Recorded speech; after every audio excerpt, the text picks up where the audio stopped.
देखिए, मुझे कहने में बड़ा कोई संकोच नहीं है कि उत्तर प्रदेश में अब बोली लगा के दलितों की हत्या होने लगी। यहाँ की जो घटना है वो बहुत डरावनी है। किस तरह से चैलेंज करके एक 22 साल के बच्चे की हत्या कर दी गई। उसके माँ बाप ढूंढते फिरते रहे, थाने के संबंधित अधिकारियों ने लापरवाही बरती, जिसके कारण आज वो बेटा हमारे बीच में नहीं। और तो और जो आरोपी था उसको इतना समय मिला कि उसने आराम से सरेंडर कर दिया, पुलिस को गिरफ्तार नहीं कर पाई। ये पुलिस का इतना बड़ा फेलियर उसके साथ। और वो सातिर इतना है, जिसको जुनैल बताया जा रहा है, वो इतना सातिर है कि उसने 5 अन्य लोगों के नाम ले दिए कि ये मेरे साथी थे। बाद में पुलिस का जानकारी में अपनी जो कार्रवाई है, अपनी जांच में मानना है कि वो 5 लोग उसमें नहीं थे, ये उसने किसी और मंशा से दिए। इसका मतलब वो एक सातिर अपराधी है जिसने सोच समझ के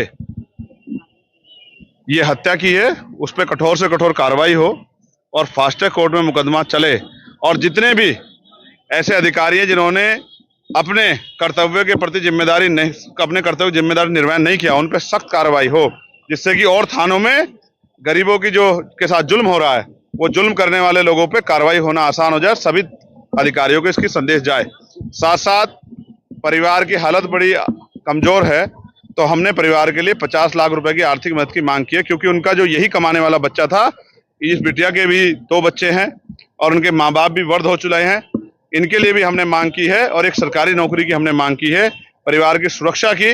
और साथ साथ उसमें जो संलिप्त और लोग हैं, जिनका पुलिस द्वारा भी बताया गया कि और भी लोग उसमें शामिल है, उनको भी जो है जल्दी जल्दी जानकारी करके और उनको भी सख्त से सख्त सजा जो है मिले, उनको गिरफ्तार किया जाए और संरक्षण करने वाले अधिकारियों पे, लापरवाह अधिकारियों पे कार्रवाई हो, ऐसी हमने मांग की है। इसके अलावा भी बहुत सारी घटनाएं, जैसे एक मामला संज्ञान में आया है जो नशा मुक्ति केंद्र का है कि उसमें दूसरी हत्या हुए, पीट पीट के हत्या की गई है, उसमें भी। और कई ऐसे मामले जो यहाँ के एसपीआरए को और यहाँ के एसएसपी को और यहाँ के जिले के अधिकारियों को हमने बताए हैं।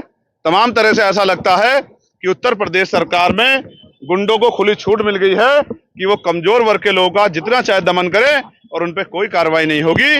हम ये उम्मीद करते हैं आज की इस घटना के बाद, और ये जो हजारों लोग आज यहाँ अलीगढ़ में इकट्ठा हुए हैं, इनके आक्रोश को समझते हुए जिला प्रशासन, पुलिस और सरकार इनका मजबूती से संज्ञान लेगी। और अगर नहीं संज्ञान लेगी तो हमें अपने लोगों के संरक्षण के लिए एक बड़ा मोर्चा जो है जिले जिले वाइज निकालना पड़ेगा। हम किसी भी कीमत पे जुल्म जाते बर्दाश्त नहीं करेंगे और गुंडों को सजा मिले, इसके लिए हम लगातार संघर्ष करते रहेंगे। हमारी ये मांग भी है कि लापरवाह अधिकारियों को चार्ज ना दिया जाए, गैर जिम्मेदार अधिकारियों को किसी भी कीमत से चार्ज ना दिया जाए और गुंडों की मदद करने वाले अधिकारियों पे मुकदमे दर्ज करके कार्रवाई की जाए।